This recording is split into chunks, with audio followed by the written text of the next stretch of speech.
Hello everybody. In this video I will explain pronoun and types of pronoun.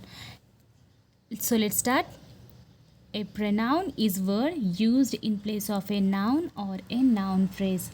So a pronoun is a word you use to refer someone or something when you do not need to use a noun, okay?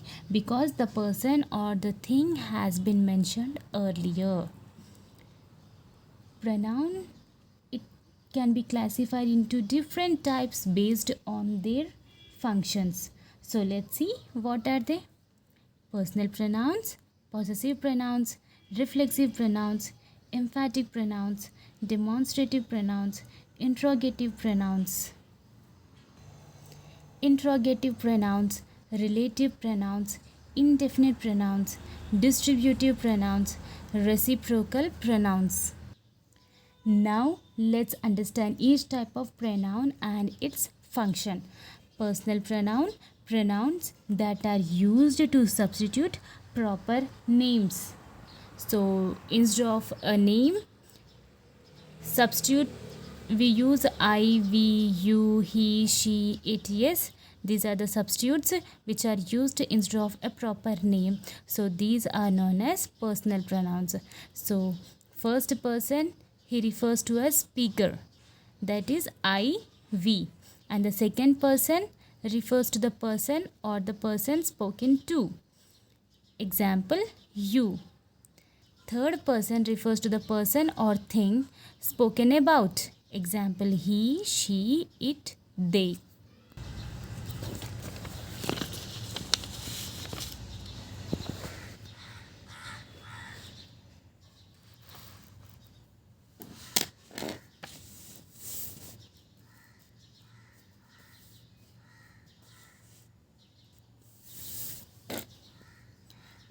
A reflexive pronoun is used when the subject and the object of a sentence are the same person or thing. Essentially, the action of the verb reflects back on the subject. So, when the subject and the object, if they are same person, at that time reflexive pronoun is used. So, in this verb's action, it mirror backs to the subject, that is it reflects back to the subject. Example, myself, yourself, herself. So I made myself a cup of tea. Here in this sentence, myself, it refers back to subject I. The action of making a cup of tea is performed by I and is directed towards I. So myself is a reflexive pronoun. She looked at herself in the mirror. So here herself refers to she. The action of looking is performed by she and is directed at she. So herself is reflexive pronoun. You sent yourself a birthday card. So yourself refers back to you. The action of sending a birthday card is performed by you and is directed at you. So yourself, herself, myself. These are the reflexive pronouns. Next, emphatic pronoun. And emphatic pronouns are used to emphasize the subject of a sentence. It refers back to the noun or pronoun mentioned earlier in the sentence to add focus. Emphatic pronouns are the same as reflexive pronouns. Example, ourself, themselves, myself. So emphatic pronouns, they are used to emphasize the subject, that is noun or pronoun in a sentence, okay? And by making a reference to the pronoun or noun which was mentioned in the earlier, these emphatic pronouns, they emphasizes, okay? Emphatic pronouns, they are same as reflexive pronouns, okay? Example, ourself, themselves, myself. Myself. First example, I myself cooked the entire meal. So here in this sentence, myself emphasizes that I did the cooking alone without help. Next example, they themselves admitted their mistake. Here themselves, it emphasizes that they took the responsibility for their mistakes. You yourself are responsible for your suffering. Here it emphasizes that you were the one responsible for your suffering. Okay, so myself, themselves, and yourself are the emphatic pronouns. Next one, demonstrative pronouns. A demonstrative pronouns are used to point to specific things, places, or people. The demonstrative pronouns are this, these, that, and those. They indicate whether the noun they refer to singular or plural, whether it is near or far in relation to the speaker. So demonstrate is to point out. Okay, so the pronouns that used to point out person or things are this, these, that, those. Yes, these and this are used for person or things that are near to the speaker, and those and that are used for the persons or things that are farther from the speaker. Now look at the sentences given below. Example 1. So this is my favorite book. Here this sentence this refers to a specific book that is near to the speaker. These are the shoes I bought yesterday. So these are used for the plural nouns that are close from the speaker, and that is the radio my brother gave me. Here that points to the radio that is not immediately close to the speaker. Okay, next example, those are the mountains we will climb tomorrow. So those are used for the plural nouns that are close to the speaker, that are farther away from the speaker. Next one is interrogative pronouns. So interrogative pronouns are used to ask questions. They are who, whom, whose, which, and what. So the pronouns that are used in asking questions like what, which, who, whom, and whose, so they are interrogative pronouns. Example, who is your English teacher? So who, here in this sentence, who is asking about the person who teaches English. Yes. Now second example, whom did you invite to the meeting? So here whom is asking about the person who was invited to the meeting. Okay. Next third example, you see, whose pen is this? Whose is asking about the owner of this pen. Okay. Next fourth one, which dress do you prefer? So here which is asking for a choice between specific options. Okay, specific option. Next, what makes a stone thrown up fall to the ground? So what is asking information. So interrogative pronouns can be used both in direct and indirect questions, and these interrogative pronouns, they help to gather information about people, objects, and ideas. Okay, now let's see relative pronouns. Words that introduce relative clauses which provide additional information about a noun in a main clause. So the pronouns that makes a relative clause in a main clause. The pronouns that makes a relative clause and it provides extra information about the nouns are the relative pronouns. So the most common relative pronouns are who, whom, whose, which, and that. Now let's see example. The teacher who teaches science is very kind. So here who, it introduces the relative clause. Yes, who, teacher, science teacher, it providing more information about the teacher. Okay, here who, it introduces the relative clause, who teaches science and is providing the extra information about the teacher.